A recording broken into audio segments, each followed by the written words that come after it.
Owner की तेज आवाज सुन कार्तिक ने राहुल का शर्ट का कॉलर छोड़ दिया और चुपचाप खड़ा हो गया। राहुल ने नाराजगी से ओनर से कहा, मैं कब से आपके इस बार में आता हूँ और जब भी आता हूँ लाखों की एक्सपेंसिव बियर और स्कॉच ही ऑर्डर करता हूँ, लेकिन इसके बदले मेरे साथ ये सुलूक हुआ।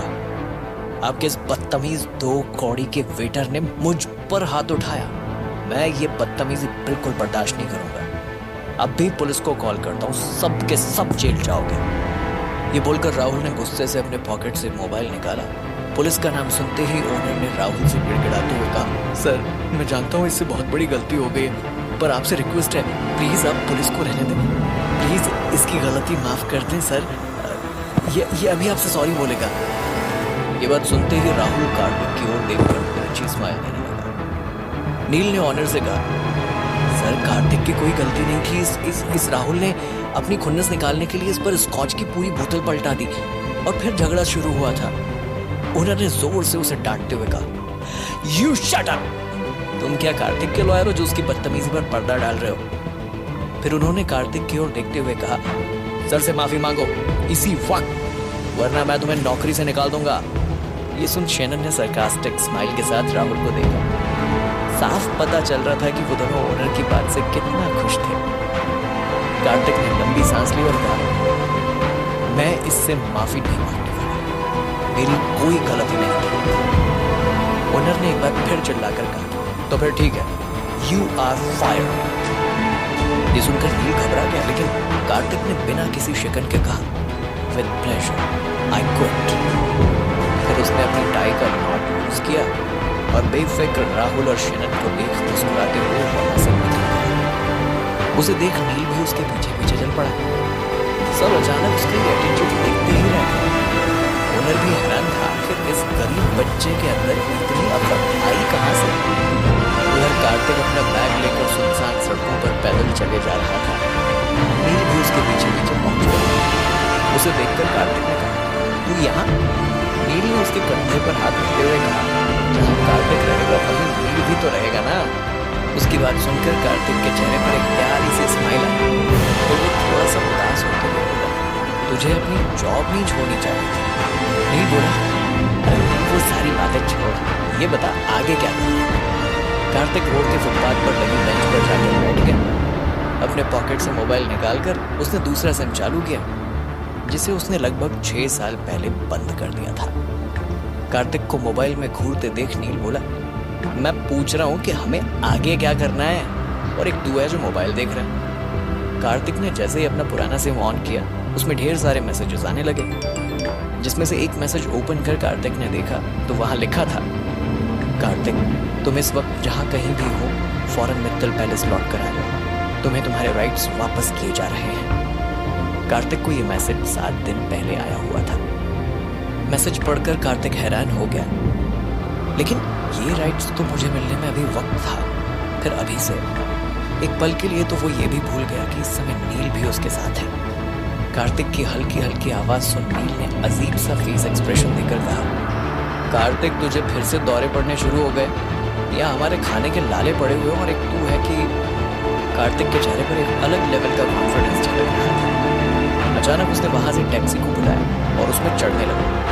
कार्तिक को देखकर थोड़ा परेशान और कंफ्यूज नहीं हुई, उसके साथ फटाफट टैक्सी में बैठ गया। अब यार अब तो बता दे कहाँ जा रहे हैं? कार्तिक ने फाइनली उसकी ओर स्माइल कर कहा, बस देखते जा, अपना टाइम आ गया। और आंखें बंद कर टैक्सी की सीट पर आराम से टेक लेकर बैठ गया। उसकी बंद आंखों के सामने थोड़ी सी तस्वीर घूमने लगी। कार्तिक मित्तल फैमिली का असली वारिस नहीं है, इसलिए तुम कितना भी कह लो, उसे 7 साल अपनी पहचान छिपा कर रखनी होगी। अगर इस शर्त में वो कामयाब हुआ तभी उसे अपना हक मिलेगा। किसी की भारी सी आवाज आई, पर आप मेरे बच्चे को ऐसे कैसे भेज सकते हैं? खुद से अलग कैसे कर सकते हैं? इसमें उसकी क्या गलती है कि वो इस घर का नहीं? उसे तुम मैं लेकर आई थी।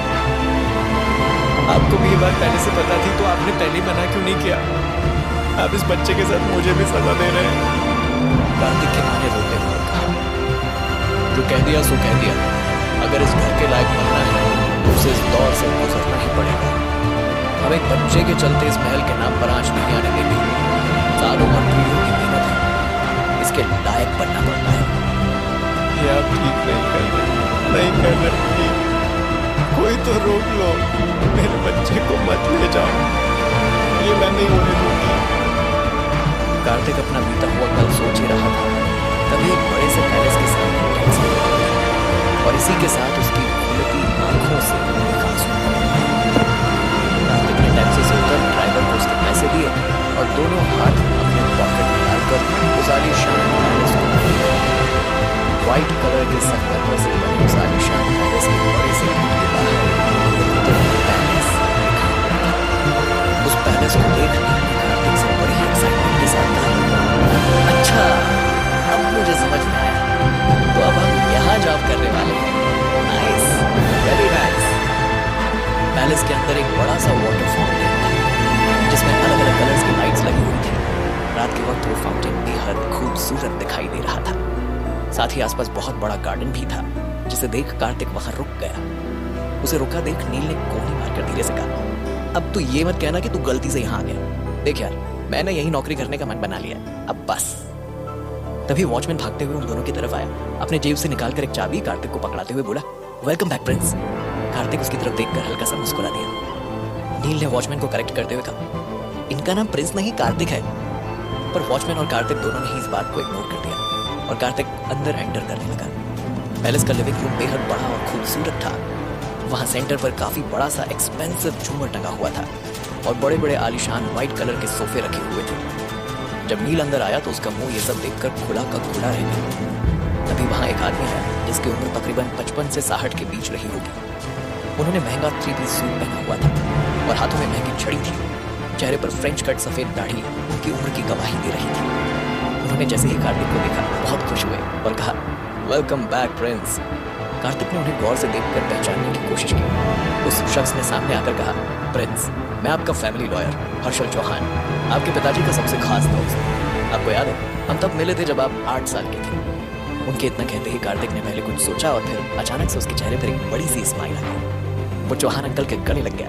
कार्तिक को यूं गले मिलते देख चौहान अंकल की आंखें नम हो गई। कार्तिक हैरान होकर बोला, अंकल अभी तो शर्त पूरी होने में 6 महीने का वक्त है, लेकिन मुझे मैसेज आया कि हाँ छोटे मालिक, आपको आपके राइट्स वापस लौटाए जा रहे हैं क्योंकि आप पूरे मित्तल प्रॉपर्टी के अकेले वारिस हैं। अंकल चौहान ने उसे रोकते हुए कहा। उनके इतना कहते ही नील के मुंह से जोर से निकला, क्या पहले प्रिंस अब वारिस? कार्तिक ने चौहान अंकल से पूछा। मैं कुछ समझा नहीं अंकल। जवाब में चौहान अंकल ने अपने बहते आंसुओं को पोंछते हुए कहा, कुछ महीने पहले आपके पिताजी की एक कार एक्सीडेंट में डेथ हो गई थी। जब तक आपकी ये शर्त खत्म नहीं हो जाती तब तक ये आपको नहीं मिलने वाला था। पर अब जब कोई नहीं है तो बिल के मुताबिक कोर्ट आपको ही सब कुछ सौंपने के लिए कहता है। अपने पिताजी की मौत के खबर सुनकर मैंने अपनी आंखें बंद कर ली। उसे याद आया कि किस तरह उसके जाने से उसकी माँ की हार्ट अटैक से मौत हो गई थी। वो आखिरी बार था जब उसने इस पैलेस को बाहर से ही देखा था, उनकी अंतिम संस्कार कर। वो अपने पिताजी के अकड़ और उनकी शर्त जानकर कभी लौट कर आने वाला था, लेकिन माँ की मौत के बाद उसने खुद को समझाया और ठाना कि वो अपनी माँ की अंतिम ख्वाहिश है। वो वापस इस घर का वारिस बनने जरूर आएगा जैसा उसकी माँ चाहती थी। चौहान अंकल ने कहा, मैं जानता हूँ कि आपके पिताजी ने हमेशा आपसे सौदा किया, यहाँ तक कि आपको अकेला नहीं छोड़ा। ये सब जानकर भी आप यहाँ उनकी मौत का दुख मना रहे हैं। इससे ज्यादा उन्हें कुछ और नहीं चाहिए। मुझे हमेशा ही आपका भरोसा था कि आप इस मसले को संभालने जरूर आएंगे। कार्तिक ने मानो अपना दुख एक सांस में लिया। वो जानता था कि किसी के जाने पर उसको कोसने का कोई मतलब नहीं। उसने अपनी आंखें खोली। उसने एक और गहरी सांस लेते हुए चौहान अंकल से पूछा, अंकल मुझे आगे क्या करना होगा? आपको सिटी बैंक जाकर वहाँ के मैनेजर मिस्टर खन्ना से मिलकर अपनी प्रॉपर्टी के पेपर्स लेने होंगे और 48 घंटों के अंदर आपकी प्रॉपर्टी आपके नाम ट्रांसफर हो जाएगी। इसी के साथ नील और कार्तिक ने तय किया कि वो दोनों आज ही रुककर थोड़ा आराम करेंगे। कार्तिक ने वॉचमैन द्वारा दिए गए चाबी से बहुत सालों के बाद अपना रूम खोलकर देखा। नील एक बार फिर उसका रूम देखकर हैरान था। उसने कहा, ये बच्चों के कमरे में क्यों लेकर आया यार? मैं जानता हूँ तू इस घर का मालिक बन गया है, लेकिन ये कोई वक्त है खिलौनों से खेलने का? तभी उसे रेशमी बेडशीट वाला बेड दिखा। अब तक तो उसे एसी की हवा भी लग चुकी थी। कार्तिक ने भावुक होकर उन खिलौनों को देखते हुए कहा, ये मेरे बचपन का कमरा है, पता है तुझे? वो जैसे ही नील को देखने के लिए मुड़ा, उसने देखा कि नील बिना जूते उतारे ही बेड पर फैलकर सो चुका था। अगले दिन सुबह 9 बजे वो तैयार होकर नीचे आ गई। कार्तिक ने अंकल से कहा, मैं बैंक होकर आता हूँ, बेस्ट ऑफ लक। अंकल ने उसके सर पर हाथ रखते हुए कहा और इसी के साथ नील और कार्तिक दोनों पैलेस से बाहर आ गए। पैलेस से बाहर निकलते ही नील कार्तिक की पीठ पर चढ़ गया और खुश होकर बोला, क्या बात है, कहाँ दुनिया तुझे एक साधारण वेटर मानती है और तू निकला छोटा मालिक, क्या बात है दोस्त। कार्तिक ने मुस्कुराते हुए कहा, आप बस भी कर। कुछ देर के बाद सिंडिकेट बैंक पहुंच गए। उनके आते ही रिसेप्शनिस्ट ने उनसे पूछा, sir how can I help you. Kartik ने कहा, मुझे यहाँ मैनेजर मिस्टर खन्ना से मिलना है। रिसेप्शनिस्ट ने अपने टेबल पर रखी कंप्यूटर स्क्रीन में कुछ एंटर किया और कहा, क्या आप मुझे बता सकते हैं कि आप उनसे क्यों मिलना चाहते हैं। कार्तिक ने कहा, मित्तल प्रॉपर्टीज अपने नाम ट्रांसफर कराने के लिए। रिसेप्शनिस्ट ने एक्सप्रेशनलेस फेस के साथ कहा, क्या आप ये सब मजाक कर रहे हैं। कार्तिक ने नहीं मजाक किया, कहा, अब प्लीज मेरा टाइम वेस्ट मत कीजिए, थोड़ा अर्जेंट है। रिसेप्शनिस्ट गुस्से में खड़ी हुई, उसने कार्तिक को तेज आवाज में डांट लगाते हुए कहा, आप यहाँ से इसी वक्त निकल जाए। आप जानते नहीं मित्तल प्रॉपर्टी के बारे में, या फिर आप मेरे साथ प्रैंक कर रहे हैं। उसकी टेबल पर रखा लैंडलाइन फोन बजा। उसने जैसे ही फोन रिसीव किया, दूसरी ओर से बैंक मैनेजर मिस्टर खन्ना ने कहा, अभी कुछ देर में मिस्टर कार्तिक को तलाने वाले हैं। मिस्टर चौहान ने उन्हें भेजा, उनके आते मुझे इन्फॉर्म करें। फोन कर ये सुन रिसेप्शनिस्ट ने कार्तिक की ओर देखकर कहा, आपका नाम। कार्तिक ने कहा, कार्तिक को और आप सुनकर रिसेप्शनिस्ट हड़बड़ा गई। एक लंबी गहरी सांस लेकर उसने कहा, शेफाली। क्या आपको चौहान से नहीं भेजा। इस पर कार्तिक ने जैसे ही हाँ में सर हिलाया, शेफाली की टोन तुरंत स्ट्रेट की। उसने अपने चेहरे पर फेक स्माइल देखकर कहा, वेलकम सर, प्लीज आप मेरे साथ आए, प्लीज करें। शेफाली ने मिस्टर खन्ना के केबिन का डोर आधा ओपन कर कहा, कार्तिक मुस्कुराए हुए हैं। कार्तिक का नाम सुनकर मैनेजर अपनी सीट से उठ खड़ा हुआ और शेफाली से बोला, इडियट, मैंने तुमसे कहा था ना कि जैसे ही वो बैंक पहुंचे मैं खुद उन्हें वेलकम करने आ जाता हूं। अरे सर आइए ना, अंदर आइए। शेफाली चुपचाप सर नीचे कर खड़ी रही। बैंक मैनेजर ने गुस्से से कहा, अब यहाँ खड़ी होकर मेरा मुंह क्या देख रहे हो, जाओ जल्दी से स्पेशल चाय लेकर आओ। शेफाली ने जाते जाते धीरे से कार्तिक से कहा, सॉरी मैंने आपको पहचाना नहीं था। कार्तिक ने उस पर एक नजर डाली और बड़े मिस्टर खन्ना के सामने जाकर बैठ गया। शेफाली का चेंज बिहेवियर देख और मनी वाह क्या किस्मत दी है, धन्यवाद। तभी मिस्टर खन्ना ने कहा, सर कुछ छोटी सी फॉर्मेलिटीज है, आपको हमारे साथ नहीं करना। कार्तिक ने कहा, श्योर। मिस्टर खन्ना ने अपने टेबल पर रखे लैंडलाइन फोन से किसी को कॉल कर कहा, मिस्टर मित्तल का रेटिना और फिंगरप्रिंट चेक करना है। फोन कट करने के बाद मैनेजर ने कार्तिक को देखकर स्माइल करते हुए कहा, I am so sorry sir, आपको प्रॉब्लम उठानी पड़ रही है, लेकिन ये हमारे बैंक का रूल है। उनकी बातचीत के दौरान शेफाली चाय की ट्रे लेकर केबिन के अंदर एंटर हुई। इस वक्त शेफाली के चेहरे का रंग डर के मारे उड़ा हुआ था। उसे लग रहा था कि कहीं कार्तिक शेफाली की कंप्लेंट मैनेजर से ना कर दे। शेफाली को यूं इतना डरा हुआ देख कार्तिक के चेहरे पर स्माइल आ गई। तभी ट्रे टेबल पर रखते वक्त शेफाली स्लिप हो गई और चाय का कप उससे छूटकर कार्तिक पर जा गिरा, जिससे वो हड़बड़ाकर अपनी चेयर से उठकर खड़ा हो गया। बैंक मैनेजर ने शेफाली पर जोर से चिल्लाते हुए कहा, कोई भी काम तुम ठीक से नहीं कर सकती हो, यू इडियट, तुम्हें पता है तुमने क्या किया। उसकी डांट सुन शेफाली की आंखें नम हो गई। गर्म चाय गिरने की वजह से कार्तिक को कंधे पर जलन महसूस हो रही थी। मैनेजर लगातार शेफाली को डांटे जा रहा था। कार्तिक कुछ कहता उससे पहले कुछ लोग मैनेजर के केबिन में आ गए। वो लोग कार्तिक की रेटिना और उसके फिंगरप्रिंट का सैंपल लेने आए हुए थे। मैनेजर ने शेफाली को डांटकर वहां से जाने के लिए कह दिया। पूरा प्रोसीजर होने के बाद मैनेजर ने कार्तिक की ओर देखकर कहा, सर बस 3 घंटे में सारी प्रॉपर्टी आपके नाम हो जाएगी। कार्तिक अपने चेयर से उठ खड़ा हो गया। थैंक यू बोलकर वो वहां से निकल गई। शेफाली केबिन के बाहर मौजूद थी। कार्तिक को देखते ही उसने कहा, आई एम सो सॉरी, आज मेरी वजह से आपको बैंक में काफी तकलीफ उठानी पड़ी। लेकिन कार्तिक नील के साथ वहां से बगैर कुछ बोले बाहर निकल गया। बाहर निकलते ही कार्तिक और नील के सामने एक BMW आकर रुकी। ग्लास डाउन होते ही कार्तिक ने देखा ड्राइविंग सीट पर कोई और नहीं बल्कि राहुल मौजूद था। राहुल ने कार्तिक को ऊपर से लेकर नीचे तक देखा और सरकास्टिक हंसी हंसते हुए बोला, वेटर्स, तुम यहाँ बैंक के बाहर किसका वेट कर रहे हो? कितना खराब दिन है तुम्हारा। एक ही दिन में नौकरी भी चली गई और छोकरी भी। ये बोलकर वो जोर जोर से हंसने लगा। उसने आगे कहा, कल बार में बहुत हीरो बन रहा था ना, अगर सचमुच तेरे अंदर दम है तो आजा, आज रात ठीक 9 बजे मीट बिस्ट्रो में। अगर तू मेरे गेम में मुझसे जीत गया तो शेरन सभी के सामने तुझे प्रपोज करे और तेरे होठों पर किस भी। ये सुन कार्तिक ने सीधे मुंह से पूछा, और तेरी शर्त क्या है? अभी से डर गया है?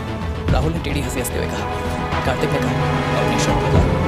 राहुल ने कहा, शर्त तुझे वहीं आकर पता चलेगी, और अगर तू नहीं आया तो मैं समझ लूंगा कि तू लूजर है। कार्तिक ने हाथ बांधकर कहा, देख जो मैं हूँ वो